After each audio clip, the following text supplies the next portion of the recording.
All right, seeing that Evan is missing in action here this afternoon, I guess we will start with the Pledge of Allegiance.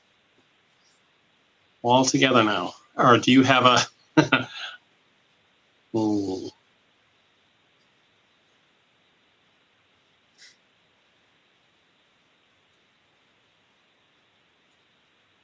All right, we'll just go ahead. Yep. I pledge allegiance to the flag of the United States of America and to the republic for which it stands, one nation, under God, indivisible, with liberty and justice for all. Okay, not bad for not practicing that. All right, I guess we'll start off with the first agenda item, and we have a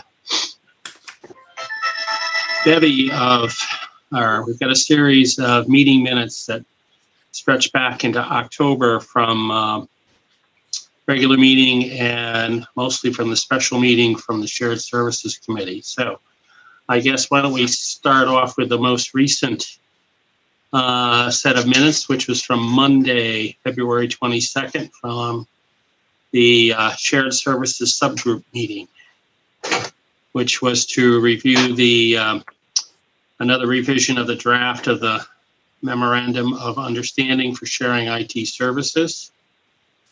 And if anybody has any questions, changes, additions, corrections, we'll entertain those. I have no changes. Okay.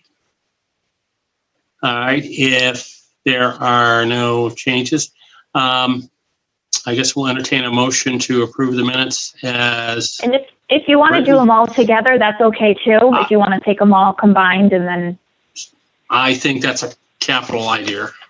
Okay. And if we have some controversy, we'll figure it out. I have one minor change on the February 1. There's a typo in the third paragraph. It says 2 instead of 2 or. Is that under IT policies review? Yes. Second Oh, line. I got it. We need a space there, huh? Yep. Just proves I read it. Okay. Yes, thank you. That's the only one I have. Okay, good. Anyone else for February 1st? All right, if not, we have Thursday, January 28th of 2021. That was the another Shared Services Subgroup committee meeting. I didn't see anything or remember anything that we've missed there.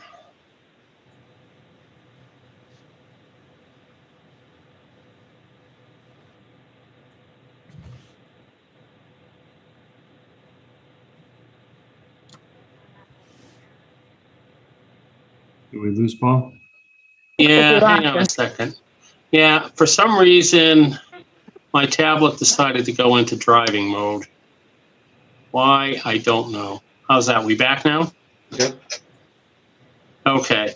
January 28th. I had nothing from the minutes of the shared services subgroup. Anybody else have any comments or questions or corrections?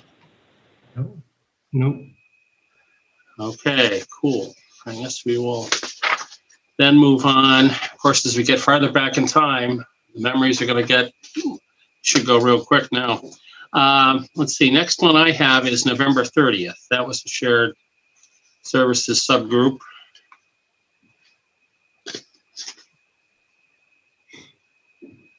Looks good to me. Okay. And then we have November 12th, another shared services subgroup with the, we were reviewing some of the responses from some of the towns and their MOUs. Bill, you good with this or? Yeah, I'm good too. Harold? Okay. All right, and then last but not least, we have the Rules of Procedure subgroup that met on October 21st. And that was with Mike, Ray, John, Liz, Melissa, and Rick. I wasn't there, so I'll leave it up to the rest of the attendees. I have no change. Okay, I think that is the last one. All right, so can we entertain a motion to accept the minutes of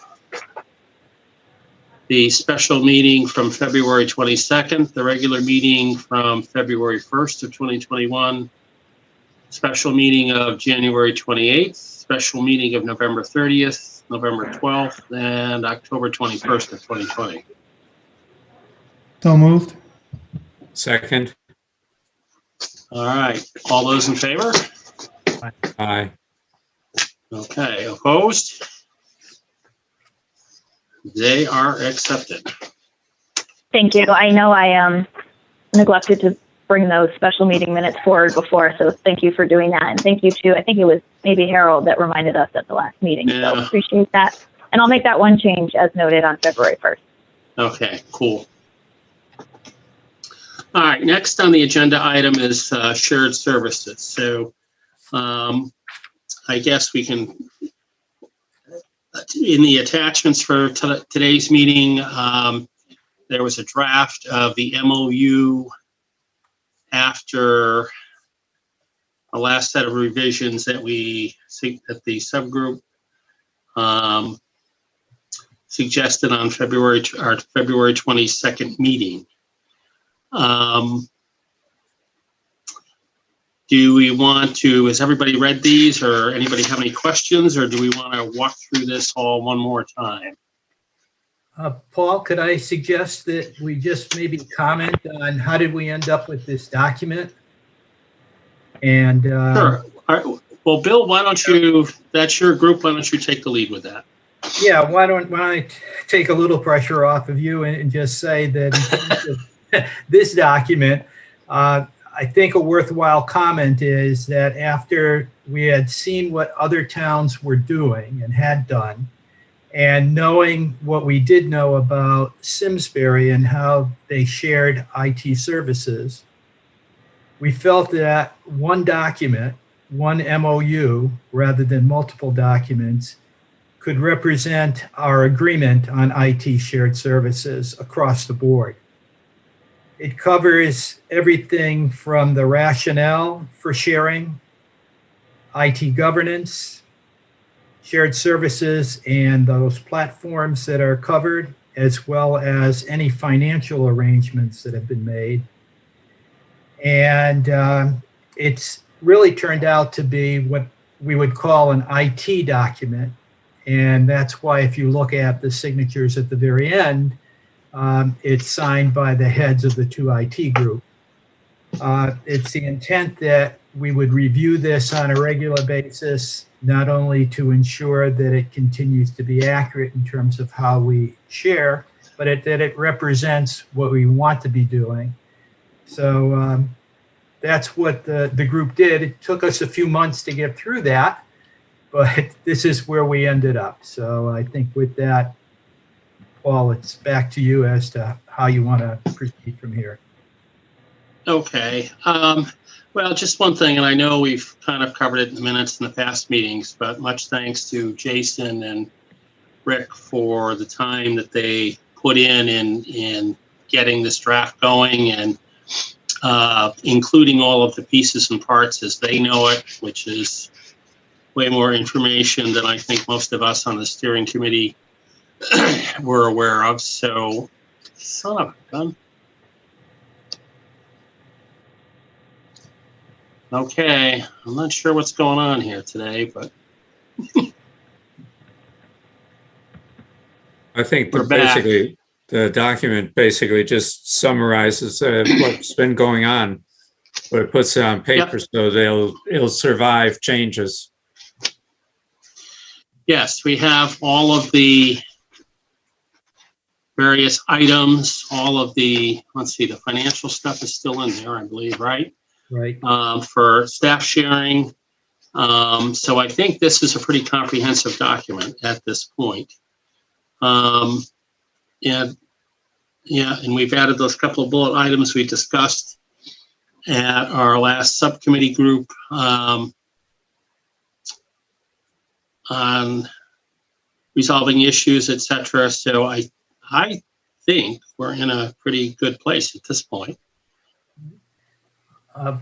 Paul, I had one question, and it's really not to you or even to this group, but more so, what takes place with this document more in terms of the town manager and the superintendent of schools? Since they were the ones that had us head down this road, how do we now conclude our trip with them? Yeah, I think what we would do is once you all agree that you're in a place where this is, ready to share and sort of finalize, Rick, Jason, and I can circle back with the town manager and the superintendent, Great. show them where we've landed. We did opt to have this be more of a department level MOU with the signatures being from the IT staff, and because it is basically an agreement between the departments on how and what they'll share and how they'll operate. So that's sort of the direction we decided to go in, rather than have it be signed, at the higher level. So I think that would be the next step, is for us to sort of report back to them with this, and we can do that at, between the three of us, Jason, Rick, and myself. I mean, I think, as far as I'm concerned, I think the document's ready to go. I think we've reviewed it a number of times, and Yeah. Is this something, Melissa, we have to vote on? I don't think we necessarily need a formal vote.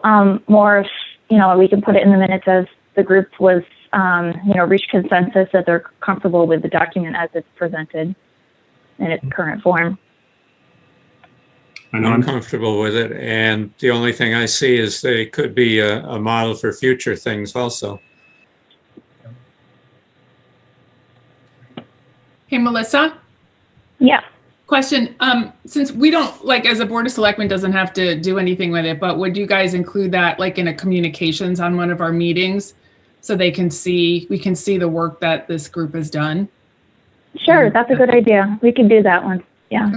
Thanks. Small suggestion that we put this middle of next year for review, because item 6 changes.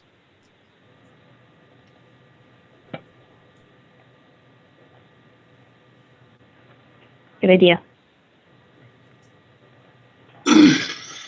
Okay. All right then.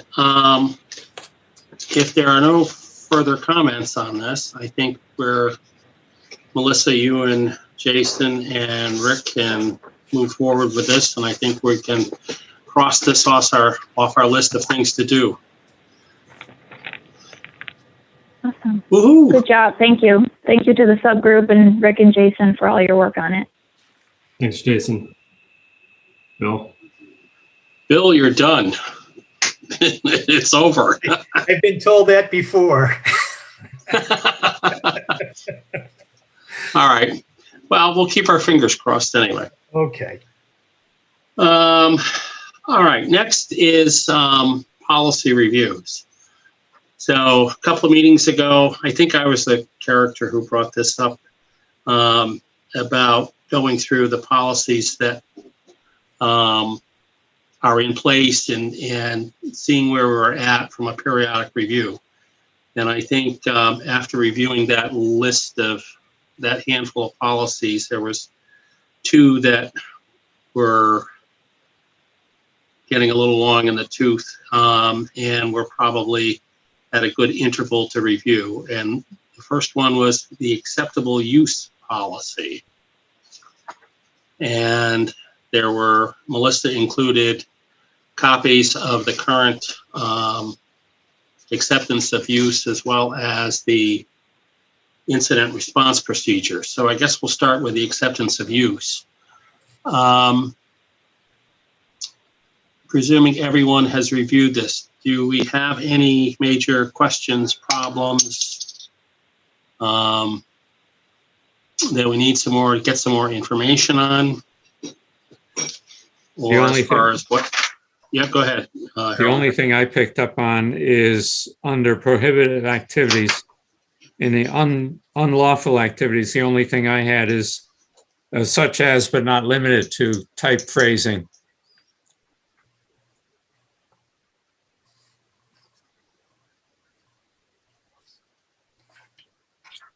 You know, just not be tied into just the 4 items that are listed. Okay. Are you in a particular bullet point, or are you talking about the sort of introductory? No, it's on the last page under prohibited Yeah, activities. The middle bullet on all I think he's- unlawful activities. Oh, I see. Sorry. Thank you. Yeah. Okay. Yeah, I would agree. That's probably something good to have in there. Okay. I probably Including have, but not limited to. right. I have similar types on the other one when we get to it. All right. So I just had one question around the unusual occurrences. And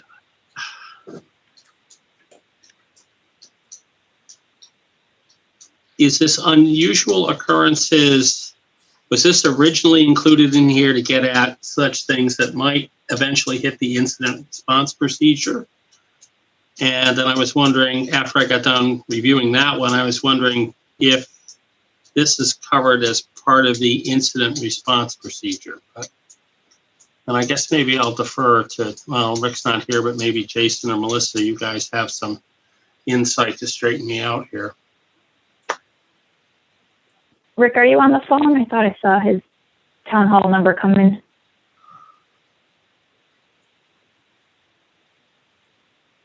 It looks like it. Yeah. Hey guys, sorry, I got a couple things going. What was that? Sorry. Rick, on the acceptable use policy, I don't know if you recall, we have a section towards the end called unusual occurrences. And we say that unusual occurrences must be reported to the technology manager. So the question is, was that sort of related to incident response and those types of unusual occurrences? Or I don't recall exactly what we were getting at with that wording. I think it was really if there was anything going on that was out of the norm, that they be reported directly to the IT department and not taken to a department head or a supervisor at that point. So the chain of command, like right now, and I don't recall how we developed that little piece of it, but right now the protocol is that if someone is experiencing some unusual thing at their desktop, that they're contacting us directly, not going to a coworker or a supervisor. So it might be along that line. I mean, I don't have anything in front of me on that paragraph. Well, I'm assuming that. Yeah, well, I read it, and at first I go, okay, I think I know what he's getting at. And then when I got into the one on the cyber incident response, I kind of thought it was covered there, but I didn't know if there was. Well, there's two separate documents though. So the usage document is actually reviewed by the employee, where the incident response is not. So that's probably why that phrase is in there, is for that they understand that, there's no one else to be working on any problems that may be confronted during the day with town equipment. Okay, I'll buy that. I think It should obviously. And it may not be an incident. It's just something that needs to be explored further. Right. Yeah, I thought it was a great paragraph to have in there. Yeah, and it's not in lieu of the incident report. It's Right. something that leads people potentially to the incident report. All right, I didn't know, Rick, if you were collecting information for UFOs or Area 51 or. Well, Can I ask, would this be an example, like say you got into work and you found child porn on your computer? Would that be an example of this where you would report it immediately? Right. Okay. I mean, anything out of the ordinary. So any of that stuff, Okay. somebody had access to they turned their desktop off and it was on, and then somebody was logged into it, things like that. Right, and that was a good distinction, Rick, is that this is one of the policies that employees, when you're hired, this is one of the policies that's shared with employees and that they need to sign off on. So this one's really geared towards, notifying the employee of what the acceptable use is, and then with this section, it would be, yeah. All right, that makes perfect sense. All right. You guys, a question on, Melissa, you just referred to that, but so the employee, town employees, staff, occasional boards, commissions who use, email, things like that. Is there an attestation form that says I've reviewed this and I'm signing off and agree that I've read it and I know that there's risks to my career or, so that they're kind of have held to it in some degree? I looked up a couple online and there was one just like Westfield, Mass has one, and they have an attestation page that says, I have read this, I agree, I know there's warnings, blah, blah, blah, and then they have to sign it, so.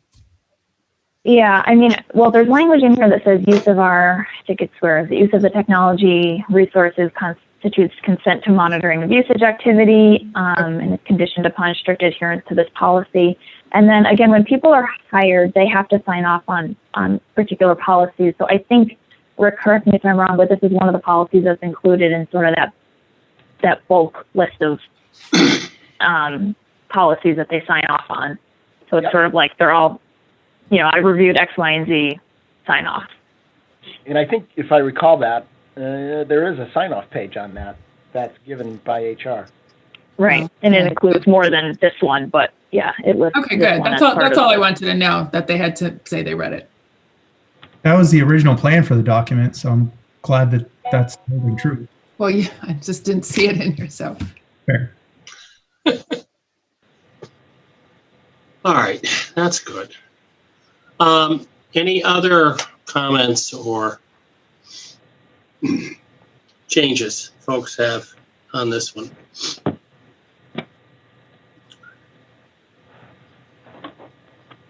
Is this something, since it doesn't appear there's any additional comments except for that one little ad, is it something we can vote on tonight with that amendment in there, or would you want to wait until the next meeting, since there's only a very minor change to it? I'll leave that up to you all. You have a quorum, so it's. Yeah. Let's vote. Okay. All right. So let's. I guess the chair will entertain a motion to accept the town of Simsbury acceptable use policy with the addition of under prohibited activities of including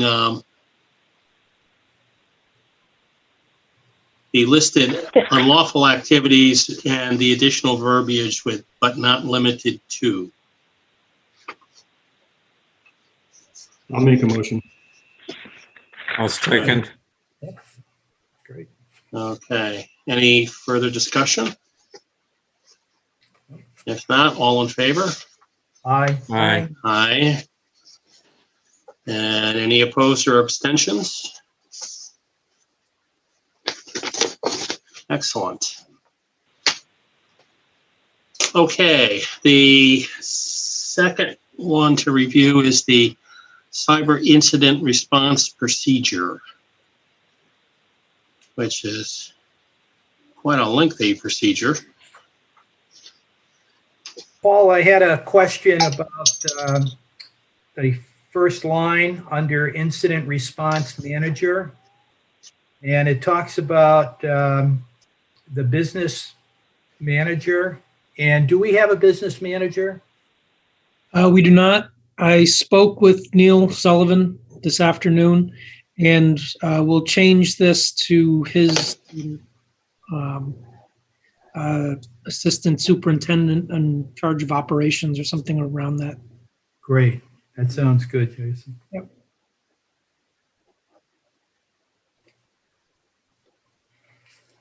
Okay, that's a good catch.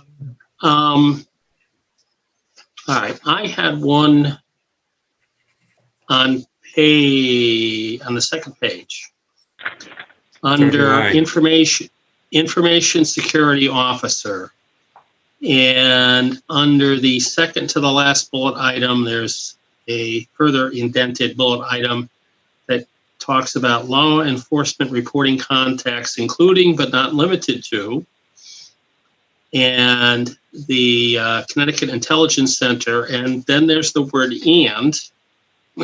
and nothing else. So it looks, something get dropped here? Maybe from the original, I'm sure this hasn't been changed in quite some while, but it kind of left. So either we need to get rid of the semicolon and the and, or I think that was a whole list. So I think all of those bullet points. So, if you go back up to the top, specific responsibilities under this plan include, and then each of those, I think it's that each of those bullets is an item in the list. And so that second to last one is just saying and. But I see where it's confusing because it's part of a sub bullet. Yeah, it would almost look like there would be another bullet, or there was some other law enforcement agency that the security officer should be contacting. Well, if you simply take out the and, then it fits the pattern of all the previous ones. It does. Along with taking out all the semicolons. That's the confusion. Okay. Yeah, that would work too. You can do that. And if you go up to the top paragraph in that ISO, I have the same concept of the not limited to. Mm-hmm. Yeah. Yeah, there's semicolons throughout the document. Well, some places we use periods. It looks like most of the bullets follow that pattern of semicolons and the second to last bullet having a semicolon and. So we can just break it down into regular bullets. Yeah, yeah. Is there a town standard for fonts and font size? Somebody laughing at me? I don't know. Okay, a lot of organizations have official fonts and sizes, so I was just wondering. Yeah. Yeah, this is, well. I nominate Wingdings. I kind of like Comic Sans myself, but. Just the two documents next to each other really stand out as being different. There is a difference, yeah. Yeah, that's a good point. I know one of the most easily read and faxed is Helvetica. Did I vote for Helvetica? I'm not. I'm so. Just making a comment that was. Yeah. That was one of the things I saw years ago. Mm-hmm. Okay. I guess the only other question and this is probably more to Jason and Rick, is there anything we're not including here that we should, seeing that this has been a couple of years and some of this stuff is getting pretty sophisticated? Or is there something in here that we shouldn't be doing anymore? I didn't think so as I read through this, but. On page 3, I have on the incident report procedures, I also have the same thing of not limited to. And then a general question in item 1 is that to do the breach type thing, is that one of those know before type activities? You're under number 1 on page 3? 3, yeah. Yes, yep. So users shall be trained to recognize potential security breaches, yes. And that's finding it through the know before? Yep, we're still using that for staff training. Okay. And then on page 4, the item 3, I have the same kind of concept, not limited to.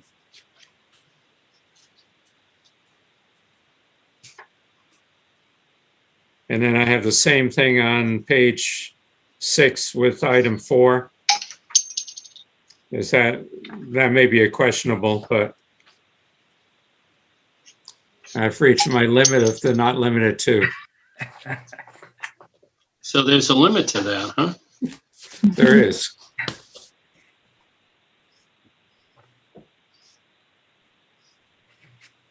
Okay. Well, I think the only thing on the last 2, Harold, is there is a form. I guess the question is do we need to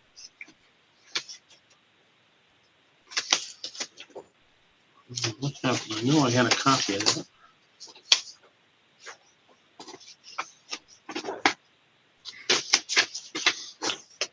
The one in the handout? Yeah, all right. No, it's basically those are both text. Post incident review. The appendix A, B, and Yeah, it's B, the incident log. It's B. Yeah. Yeah.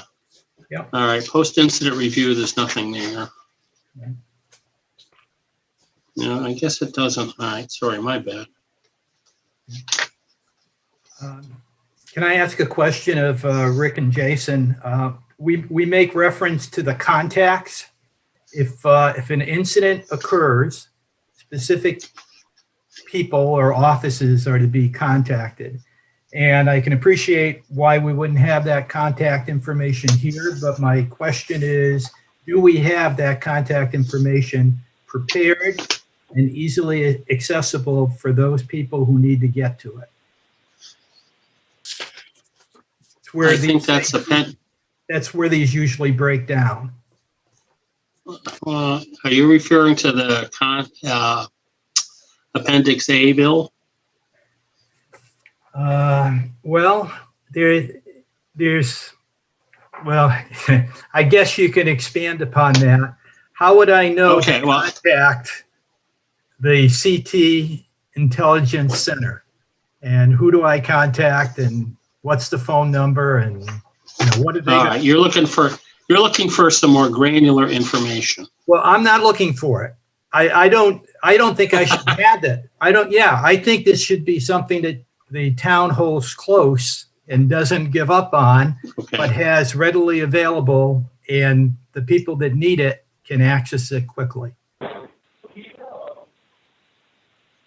Yeah, Bill, your question's a good one, and I think I don't want to speak for Rick and Jason, but at least I can speak to the insurance carrier and the town attorney and people like that. That yes, we maintain that outside of this policy and for procedure document. And you're absolutely right. I think when we worked on this originally, we acknowledged that we wouldn't want to obviously include specific contact information in this document, but it's under page 2 where it says. We'll maintain and update the list of contacts attached as Appendix A, which is not under change control for this document for that reason. So I assume Jason and Rick have, their relevant contacts handy and updated, outside of this. But. It also, aside from the other organizations, it mimics the chain of command, so it's pretty readily available. So I was going to ask that question in that if I'm looking just at the threat level. So if there's a severe impact where it impacts the town website, or there's danger of, ransomware, things like that, I don't see anywhere that you would let the Board of Selectmen or the Board of Ed know. Would they be in that chain? Even Board of Finance, I don't know if they need to know, but just so if, the total website got hacked, something like that, the town-wide outage, are they notified? We notified somewhere. Yeah. I don't know if it has to say that, but it looks like it's set up like the EOC, the Emergency Operations Center, right? And it parallels the different levels of people. And if you have like a war room kind of thing, right? Just from corporate, you would have a war room if you had a major incident, and there's certain people that have to be there that perform certain roles. And then you tell certain people, which is what Bill was referring to.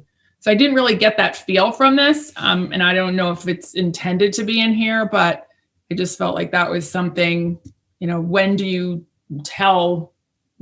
make it a big to do? And definitely a severe impact.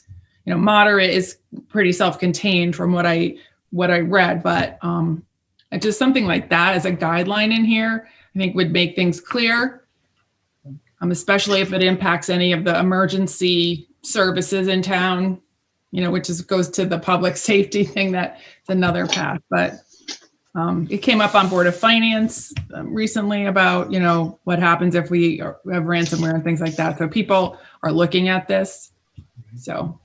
Yeah, Wendy, that's a good segue too. I don't know if you want to mention, or if I can sort of introduce the topic, but I think this particular document, I think is going to be a work in progress, and I don't think your work with it will be done. I think we'll want you to continue to weigh in. There's been discussion at the Public Safety Subcommittee level about doing sort of a tabletop exercise related to a cyber breach. So there's definitely interest in doing that, and I think this document will probably get reviewed in the context of that as well. So we'll certainly, share this group's, preliminary feedback on it, but we would obviously keep you updated on any plans for that sort of tabletop exercise. But Wendy, I think your question is a good one for that level. When we start to review and actually go through this process, what is the threshold by which we would notify, the boards and that whole aspect of it. So. Yeah, and just for everyone to know, the Board of Finance a couple meetings ago brought up the point about, what if there's a ransomware type of thing, do we have a plan in place? So we talked about, Art House talked about stuff and like disaster recovery, and really this is the incident response. I didn't realize, Melissa, that this really was kind of where they were going. So Sean brought up on the public safety about doing that. And I reached out to him and looped in Melissa that there is overlap here. They were trying to talk about who would handle that kind of environment, but this team has all this experience here too. They should kind of weigh in if they are going to do that kind of exercise. So, or include people from this committee. I would also just add to that when this was drafted, it's the REO positions, the responsible executive officer on both sides. So the superintendent, town manager positions. I think it was somewhat implicit in that the superintendent will be notifying the Board of Ed, the town manager, the other boards. But we can certainly add that as a bullet to say report to respective boards. Yeah, we don't need to know if it's a minimal impact, but right, I think depending on the level, the threat level. So yeah. Well, if the level is high enough, I think everybody's going to notice very quickly because everything would be taken offline.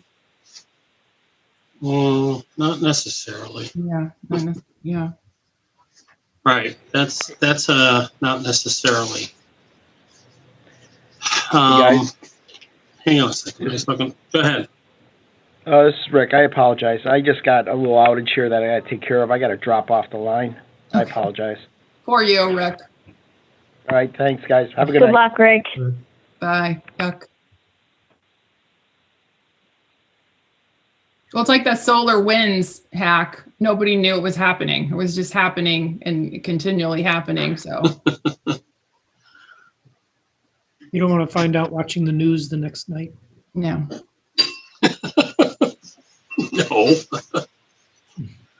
No.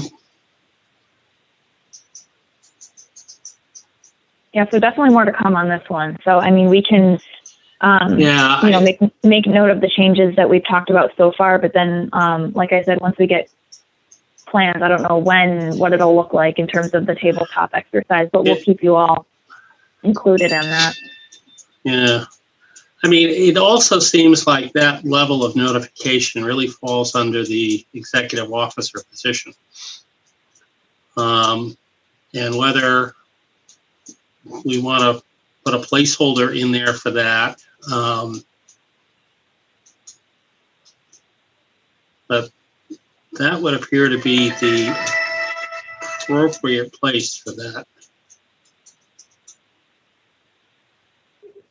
Yeah, so we'll mark this up and we'll, with that change, and then that's the version we can work off of. Yep. You know, when this is reviewed at the public safety level, as well. So yeah, we can do that. Also, Appendix A, we need to strike the school business manager and put in the. Yeah, I just looked up that. It's the assistant superintendent of administration. Oh, okay. All right, he's not the grand poobah then, huh? No, we only have one of those. You only have one. Good. That makes it disconnected. Yeah. And he left. Very good. Okay, cool. And Melissa, could we ask that you keep us in the loop on the opportunity for that tabletop exercise? I think absolutely they're worth their weight in gold. So I know they're tough to put together. They're probably even tougher to go through and then to document afterwards and make all the changes.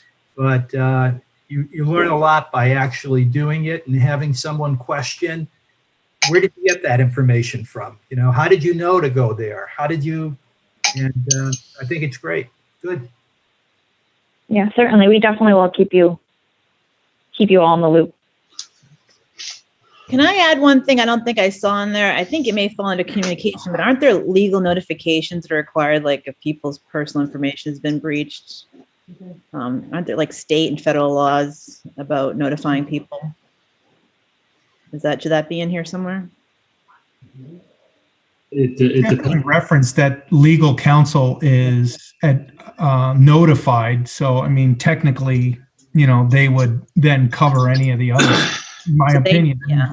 Assumption is they know the rules, the laws to follow.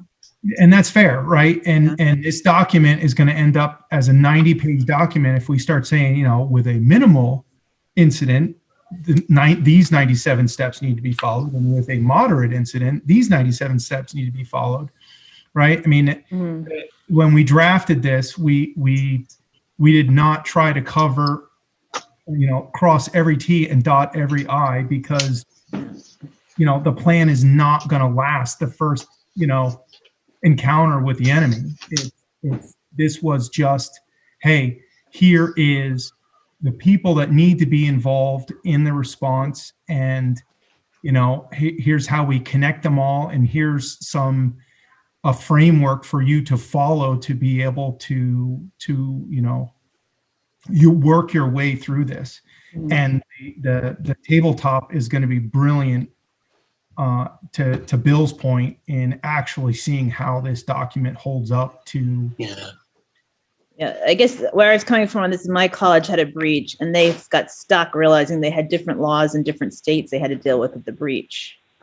I think they were a little flat-footed on that. So even if you've got somebody legal, do they know what they need to know? But yeah, I guess you can go nuts covering everything. So yeah. Yeah, and that's a fair point, right? Yeah.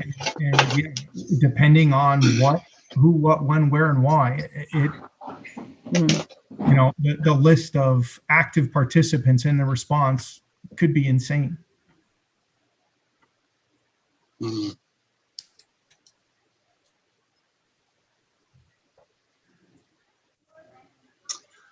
Okay, do we have what, Mike? I said it's never going to happen because Rick Pisano and Jason Casey are awesome, and their teams are awesome.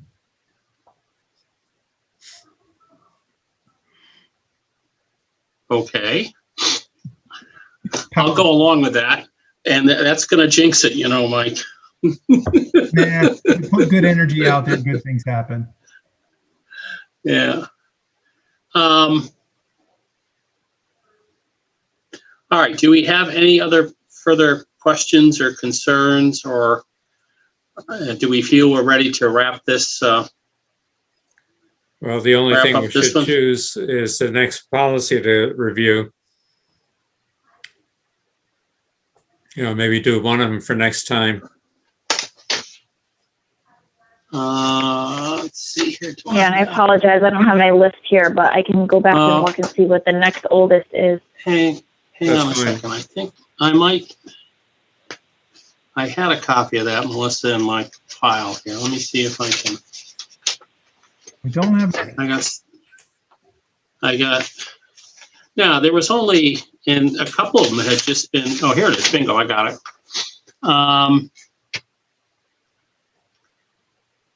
Well, these two are acceptable use goes back to 2017 and the incident response was 2018. There were two that were adopted in 2019. One was remote access and the other one was social media and website use. So one was January of 2019 and the other one was March of 2019. So you've got, those two are 2 years old. We'll take one of those for next meeting. Sure. How about, I don't care. Eileen. Why don't we do remote access? That would be my suggestion. Yeah, got lots of experience with that at this point. Yeah, right. We might have some, there could be some fresh thinking there. Yeah. Just one comment, and I had nothing to do with these two policies, but in reading them, even though we had lots of comments, I thought they were great. I thought whoever put these together, or wherever we got them from, if we didn't put them together, they were. That was all you. That was all you guys. The credit goes to you all because you worked hard on both of these. Yeah, I think the for sure. Team members did a great job doing this. It's an evolution those are thing. both.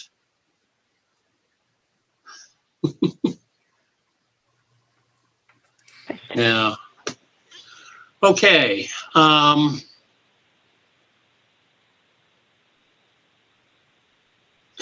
So let's see. Do we have a motion to?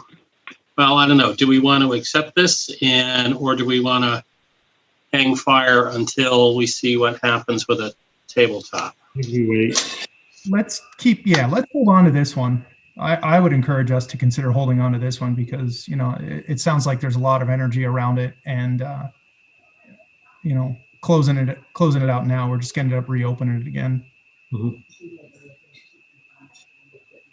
Yeah, no, I'm fine with that. I'm just looking for some consensus here from the committee as to what we want to do. Yeah, we could make those couple of changes to make sure that we notify Neil as appropriate there, or we know that Neil's position's on the list here. Yeah, we'll do that. We'll make those minor changes that we talked about tonight, and then I think that makes sense what Mike said in terms of, it's still a work in progress in terms of the next round of revision. So we'll bring it back at that point. Okay. Do we want to, say, revisit this in June and give it the springtime, or do you think the timing of? I think we'll have to wait and see when the exercise is scheduled for. Okay. Okay, cool. All right, good enough. Perfect. Thank you. All right, I think we've concluded the agenda. Is there a motion to adjourn? Do we have to identify anything for our next meeting? We'll look at remote access policy. That might be our only item. Yeah, I don't think there's anything. Why, you're looking for work, Bill? No, I'm not. I was just wondering, we usually have a couple of items that we go into the next meeting with, and I was just wondering if we had anything that was hot on the agenda. Well, items can still be added before our next meeting, so. Well, I thought I thought of something that was interesting. They've got a new security system they're putting in. I don't know if that would be our scope at the high school. They're piloting at the high school where parents, anybody who comes in has to put their ID in, and they're identified as maybe a sex offender or child in danger. And I always thought, oh, that's interesting. It's the first I heard about it. It was announced because I'm a parent at the high school. And I was wondering if that would be something that we would be looking into, because it looks like they're piloting it with the idea of buying it for the whole district. Jason, do you know what I'm talking about? Yes, I do. Would that, Yeah, New Britain High School has been using that for over 10 years. It's basically a driver's license scanner with a printer connected to it. So it scans, does a check against any known offender lists, and then prints out a name tag. So it's instead of Visitor badge. Yeah, visitor badge. Instead of the old system of writing your name on a clipboard and being handwritten, a name badge, this is a more formal process. well, just given that it's technology, is that anything that we would have anything to do with? I don't have a dog in it. I just thought I'd mention it. Right. Oh. The I device. think if there was anything you needed, Jason, if there was anything you needed the committee to weigh in on, I think yes, but otherwise I think it's more operational. And I don't know if just my thought, but We do have a new position heading up security based out of the high school now, but district wide, and that was a project of his. So, in that court. So it isn't necessarily an IT project per se. More of a project, sort of. some IT support. Yeah. Didn't come out of the IT department. Raptor is the name of the system. It sounds like more physical security and more procedure and policy than it is technology. Right? It's, Yeah. I mean, my toothbrush connects to my cell phone to tell me if I'm brushing too hard, right? I mean, technology is everywhere. So, interesting point, Liz, for sure. That Well, are we storing the records of who's been in when and how long, and I don't know, all those things that do figure into what we might do. So, yeah, I don't need to go into the woods about it. I just thought I'd mention, since it just hit my radar today. I'd be interested in discussing what, or even hearing or thinking about for the next meeting is what, we just talked about the 5 or 6 policies that we actually have. What's missing?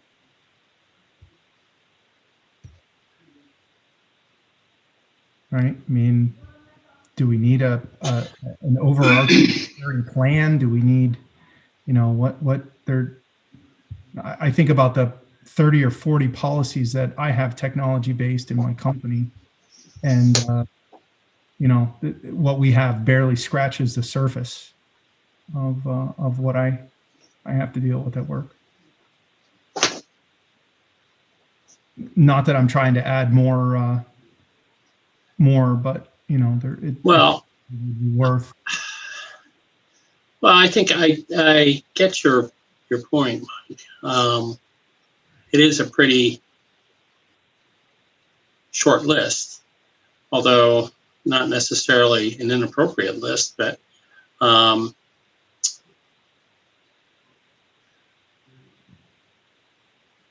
well, we could certainly put that on an agenda and kind of, spitball some of that and see if there's something that, we think is worthwhile putting some time in on. yeah, I can list it on the next agenda as other, and then in the meantime, if people want to brainstorm and if there's anything that you can think of that maybe we should discuss, we can, as new, or maybe I list it as new policies. We can talk about them then if there's anything that anyone thinks of in the meantime. No, that sounds good. Sounds good to me. Paul, are you looking for a recommendation to wrap up? Yeah, I'm ready for dinner. How about you? I have zoning. Oh, well, it's a dirty job. I'll second Bill's motion for a motion to adjourn.